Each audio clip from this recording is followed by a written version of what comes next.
کو دوست که قدر یاری همدم داند، کو سخت دلی که لذتی غم داند. آدم زی کجا و خاک آدم زی کجا، آدم باشد که قدری آدم داند.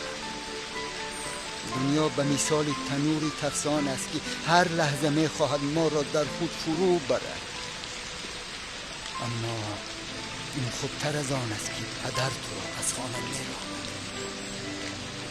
دوست می دارد دلم جبر و جفای دوست را، جبر و جفای دوست کشیدن یا به قلب جفا دیده گوش دادن. بر چه باید کرد؟ اگر به قلبم گوش دهم او هم در این عالم بودن رو نمی خواهد، لیکن صد افسوس در جهان به خاطر دیگری باید